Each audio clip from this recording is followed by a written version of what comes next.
Thanks for joining us on Arirang News. I'm Kim Dami in Seoul. Israel's military chief told his troops that its airstrikes on Lebanon were preparing the way for a possible ground operation against Hezbollah. And for the first time, a missile fired by Hezbollah reached the Tel Aviv area. In New York, attending an open debate at the UN General Assembly, South Korea's top diplomat Jo Tae raised the limitations of the UN Security Council, pointing out apparent arms deals between North Korea and Russia.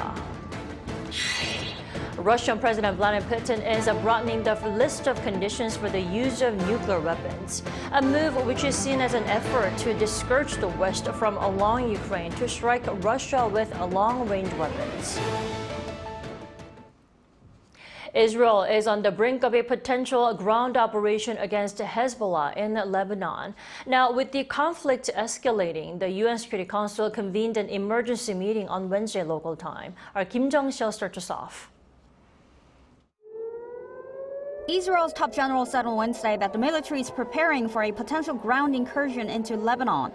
According to a military press release, Lieutenant General Herzi Halevi told troops on the northern border that Israel's ongoing airstrikes are intended to prepare the ground for a possible entry and to continue degrading Hezbollah. However, the U.S. Pentagon said on Wednesday that any potential ground invasion did not appear imminent. Israeli airstrikes have already led to over 600 deaths in Lebanon this week, with Lebanese health officials reporting that casualties include women and children. Hezbollah, meanwhile, has intensified its attacks, including firing a ballistic missile at Tel Aviv on Wednesday. The militant group said it was targeting the headquarters of Israel's intelligence service, Mossad. This is the first time in history that Hezbollah terrorists have fired at the city of Tel Aviv. Thank God the missile was successfully intercepted. Immediately following the missile attack, the launcher in southern Lebanon was struck and destroyed. The Israeli military's extensive air raids on Wednesday targeted more than 280 Hezbollah targets across Lebanon. Israeli Prime Minister Benjamin Netanyahu said Israel will not rest until residents return home, referring to people who fled from northern Israel due to Hezbollah attacks. According to the Lebanese Health Ministry, Wednesday's Israeli airstrikes have killed at least 81 people and injured over 400 others. UN Secretary General Antonio Guterres urged for the fighting to stop. Hell is breaking loose in Lebanon. As I told the General Assembly yesterday, we should all be alarmed by the escalation. Lebanon is at the brink. The UN chief added that the world cannot afford Lebanon to become another Gaza and that an all-out war must be avoided at all costs. Kim Jong-sil, Arirang News. During a UN Security Council open debate session, South Korean Foreign Minister Jo Tae noted the limitations of the council, citing North Korea's arms deal with Russia, which violates the council's resolutions. Ian Jin reports. A high-level open debate on leadership for peace is a signature UN Security Council event during the annual gathering of world leaders at the UN General Assembly. And this year, 15 council nations attended under the Maintenance of International Peace and Security agenda. During his address on Wednesday, South Korea's Foreign Minister Jo Tae highlighted that the many humanitarian challenges the world faces today are interlinked to security and development, and that tackling root causes requires an integrated and coherent approach that links humanitarian assistance and development to peace and security. But he also raised the issue of the Security Council's limitations in failing to effectively pass any resolutions to address the current pressing security issues. Cho said that Russia, a permanent member of the Security Council, had blatantly breached core principles of the UN Charter and international humanitarian law, adding that Russia uses its veto power to undermine the international non-proliferation regime. He called on Pyongyang and Moscow to comply with the relevant UNSC resolutions, which he stressed were unanimously adopted by the chamber. Adding to the frustration is the fact that the Russian Federation obtains arms and munitions from North Korea in flagrant violation of multiple council resolutions while using its veto power to undermine the international non-proliferation regime. After outlining that strengthening cooperation between the UN and regional and sub-regional organizations would play a crucial role in contributing to the Council's efforts to prevent conflicts, Cho also reaffirmed Seoul's commitment to contributing more to promoting and strengthening political and peace-building projects. Main issues discussed during the open debate session were Russia's war in Ukraine, the situation in the Middle East, and the civil war in Sudan. 이은진, Arirang News. Russian President Vladimir Putin has officially announced a revision of Russia's nuclear doctrine, which includes the principles of nuclear weapons use. It's being interpreted as a strong warning to the West over a potential approval of Ukraine's use of long-range weapons. Lee Seung-jae reports. In what is being considered a strong warning against the West, Russian President Vladimir Putin has announced that he will be making revisions to Moscow's nuclear doctrine. Speaking during Russia's Security Council meeting, the Russian leader announced a set of revisions which include a stipulation that an attack against Russia by a non-nuclear power with the support of a nuclear power will be seen as a joint attack on Russia. While Putin did not specify if such action would be met with a nuclear response, he stressed that Moscow could use nuclear weapons in response to conventional attacks that pose a critical threat to the country. Russia has previously mentioned lowering its threshold on nuclear weapons use as a warning to Western countries, including the U.S., which could approve Ukraine's use of long-range weapons against Russia. Putin made specific references to long-range weapons that could potentially be used by Ukraine if Western countries give Kyiv the green light. According to the Russian president, such weapons include strategic and tactical aircraft, cruise missiles, drones, hypersonic and other flying vehicles, adding that the use of these weapons could be met with a nuclear response. The revision not only applies to threats against Russia, but any attack on its ally Belarus. Lee Seung-jae, Arirang News. The Organization for Economic Cooperation and Development says South Korea's economy will grow 2.5% this year, and the global economy is looking to remain resilient. Our Kim Bo-kyung tells us more. The OECD forecasts that the global economy will remain resilient, with inflation continuing to moderate. According to its latest interim economic outlook, Turning the Corner, released on Wednesday, the global economy is expected to grow by 3.2% both in 2024 and 2025. This year's projection is up by 0.1 percentage point from the previous forecast made this May. Inflation is projected to further ease, with consumer prices expected to rise 5.4% this year and 3.3% in 2025, which will contribute to real wage growth and an expansion in private consumption. As for a specific country and region, the U.S. is expected to grow by 2.6% this year and 1.6% in 2025, as the Fed recalibrates monetary policy to avoid a recession. In terms of the Eurozone, real wage growth and loosened monetary policy are projected to support growth of 0.7% this year and 1.3% in 2025. Meanwhile, in China, government stimulus measures are expected to offset weakened demand and a slowdown in the real estate sector, with growth of 4.9% in 2024 and 4.5% in 2025. As for the South Korean economy, it is projected to grow steadily by 2.5% in 2024 and 2.2% next year, with exports aided by the ongoing strength in global semiconductor demand. Inflation is expected to be 2.4% in 2024 and 2% in 2025, aligning with forecasts from major domestic and international institutions. The OECD cited trade tensions due to geopolitical risks, growth deceleration from a cooling labor market, and excessive volatility in financial markets if inflation easing falls short of expectations as several downside risks to global economic growth. It advised central banks to keep lowering policy rates if inflation eases and labor market pressure is low. On the fiscal policy side, it stressed the need for decisive efforts to ensure debt sustainability in the medium term in preparation for future fiscal needs. Kim Bo-kyung, Arirang News.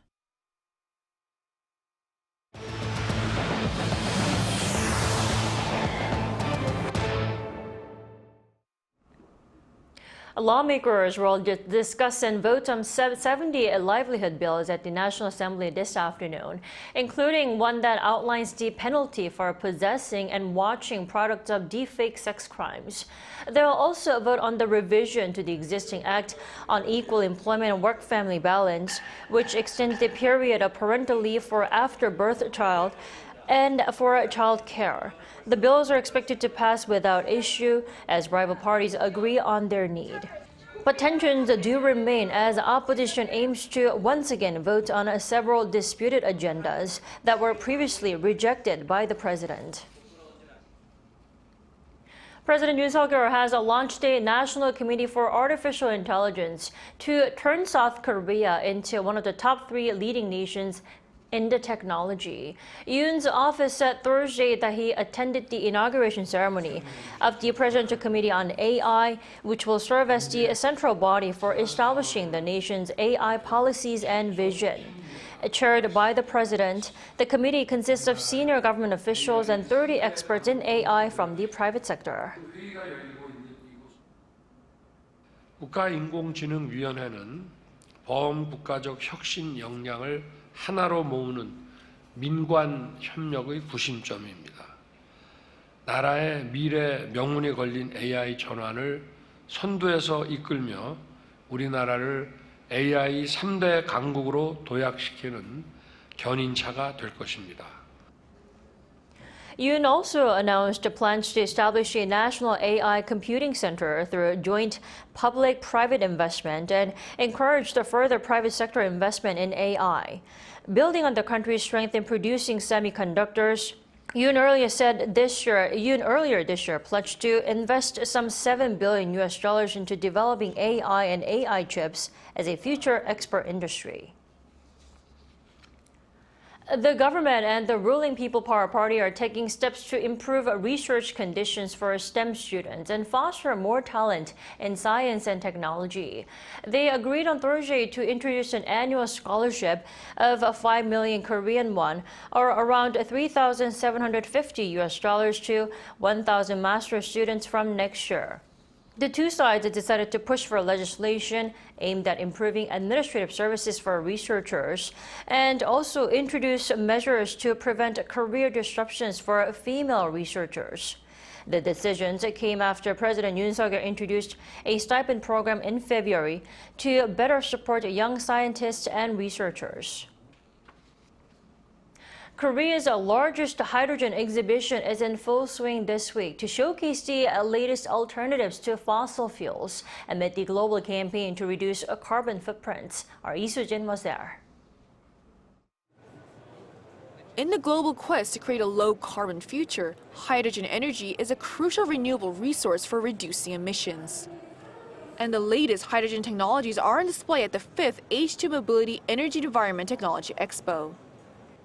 This year's H2 Meet is the largest yet, featuring 317 companies and institutions from 24 different countries in attendance, and takes place in the city of Goyang, Gyeonggi-do Province from Wednesday to Friday.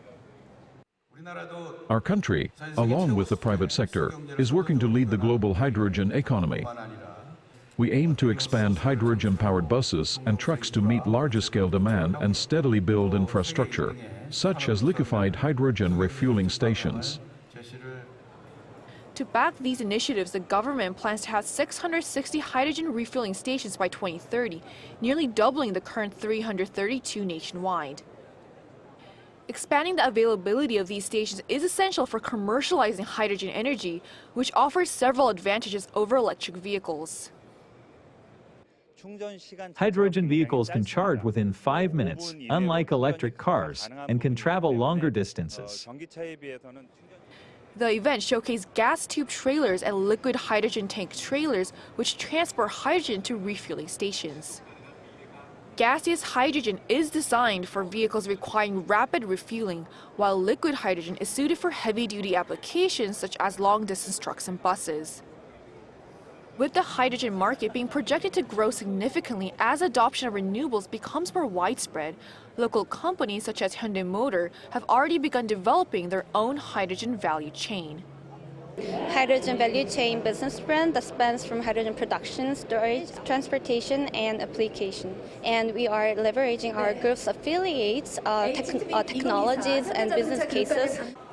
And on the local government level, provinces like Gyeonggi-do showcase their achievements, which include establishing hydrogen production facilities. With hydrogen a big part of the country's drive to go carbon neutral by 2050, these technologies will help push the hydrogen sector forward. 이수진, Arirang News. With the price of cabbages skyrocketing, demand for packaged kimchi is also seeing a sharp rise. Napa cabbage kimchi sales of Daesang and CJ 제일제당, two companies that hold a combined share of over 50% in the domestic packaged kimchi market, rose more than 10% on year last month. This comes as more consumers are opting to purchase packaged kimchi instead of making it themselves, amid the persistently high prices of Napa cabbages from the long heat wave this summer. According to the Korea Agro-Fisheries and Food Trade Corporation, the average retail price of one head of Napa cabbage stood at 9,383 won, or around $7 as of Wednesday. That's up 52% on year. Tech giant Meta, the company that owns Facebook and Instagram, has announced its new smart glasses. Many are watching closely to see if these glasses could become the next generation's smart device after smartphones. Our Choi Soo-hyung has more. This is Orion, the most advanced glasses the world has ever seen. Meta Platform, the owner of Facebook, has unveiled Orion, its first working prototype of augmented reality glasses. On Wednesday, at the annual Connect conference in California, the company's chief executive, Mark Zuckerberg, went on stage himself, showed a demonstration and explained the new tech. They need to be glasses, not a headset, no wires, less than 100 grams. It is a completely new kind of display architecture with these tiny projectors in the arms of the glasses that shoot light into waveguides that have nanoscale 3D structures etched into the lenses. He added that the Orion glasses show the physical world with holograms overlaid. The black-rimmed and rather chunky-looking glasses are made from a magnesium alloy and powered by custom silicon designed by the company.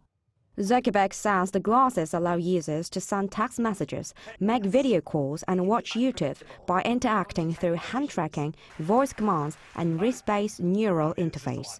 He told the audience that Orion has a size and weight suitable for daily use and offers the widest field of view among smart glasses so far, with a 70-degree field of vision. Since the 2010s, AR glasses have been recognized as the next generation of smart devices. However, due to physical and technical limitations, their progress has been slow, though Google and Apple have recently resumed development. Meta has been developing Orion for about 10 years. In the announcement, no specific details regarding its weight, release date, or price were mentioned. Zuckerberg called the prototype a dev kit and added that Meta plans to make a cheaper, smaller, sleeker version for consumers in the future. Choi Soo-hyung, Arirang News. Among COVID-19 variants, the most contagious, KP3, has led infections this summer. A national research team has determined the main pathway of the infection route of this COVID-19 mutant virus causing this resurgence. Cha Yoon-kyung has more. COVID-19 infections have been increasing worldwide with the appearance of the KP3 variant. Variant mutations of COVID-19 have various names, such as KP3 and KP2, among many others. When the COVID-19 virus breaks into human cells, it uses a spike glycoprotein on projections of a cell as a key to breaking into it. However, the KP3 variant does not use the original shape of the spike glycoprotein, but modifies the cellular spike's shape by using one of the human body's own enzymes, because it does not have its own enzyme for mutation. The national research team has newly determined that KLK5, an enzyme in the body, plays a main role in modifying the cellular spike. When the COVID-19 virus breaks into human bodies, two parts of a virus cell have to be cut to inoculate with cell membranes in human bodies. Through the research of our team, we were able to find out that KLK5 plays an important role for the virus to inoculate with human bodies. If a new substance that can control KLK5 is created, a new type of COVID-19 vaccine can be developed. Paxlovid, the representative COVID-19 vaccine, suppresses the propagation of the virus after it breaks into the cell. But the findings from this research are different from the principle of Paxlovid, as a new substance could stop COVID-19 viruses from entering cells. The research team is working on developing a COVID-19 vaccine based on a therapeutic agent that can suppress the production of KLK5 enzymes. This process might be time-consuming, but the team is looking at whether it could lead to the commercialization of a new vaccine, as the country is currently fully reliant on treatments from overseas. 차윤경, Arirang News.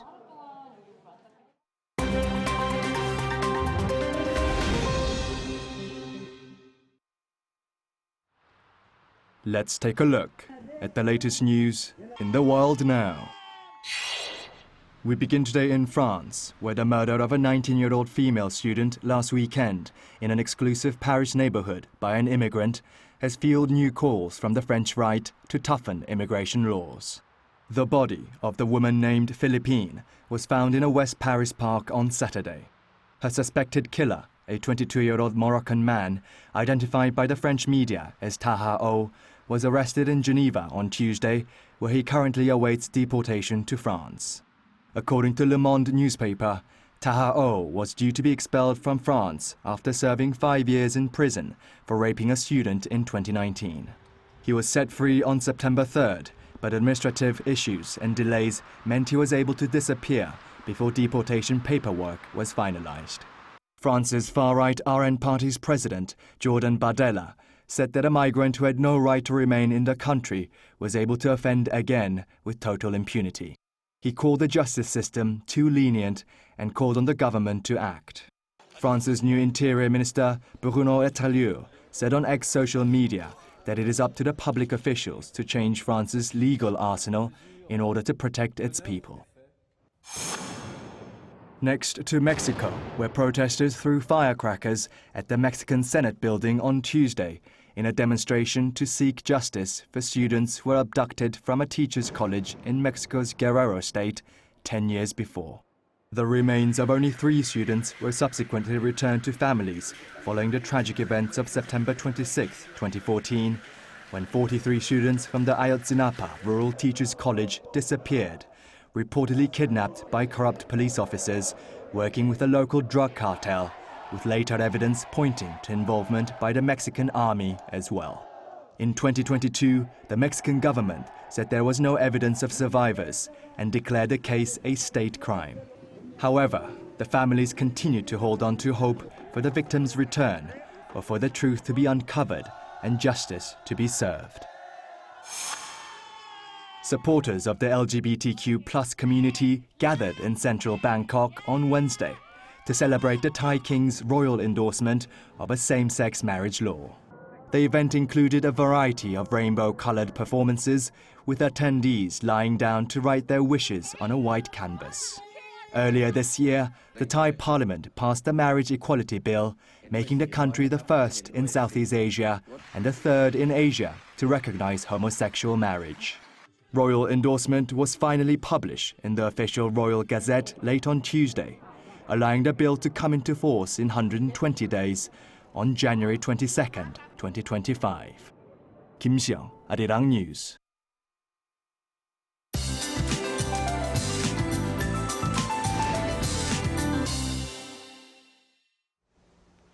Good afternoon. We had a soft breeze to start the day, but the September heat wave continues in most parts this afternoon, with highs jumping to the upper 20s with on and off rain in the forecast. There was some morning rain in the capital area in Gangwon-do province, and there could be passing showers across the country with 5 to 20 millimeters in the forecast, along with thunderstorms.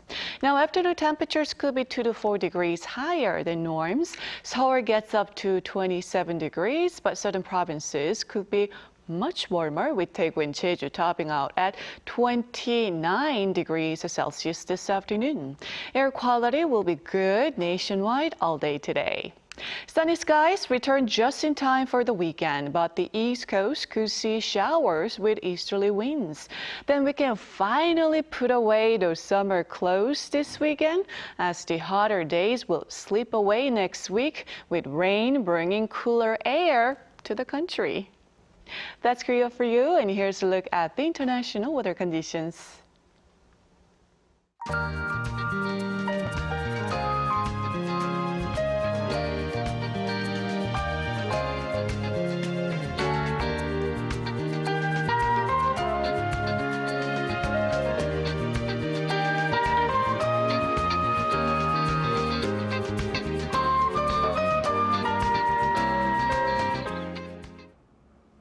That's all we have at this hour. Arirang News will be back at 2 p.m. Korea time. Thanks for watching.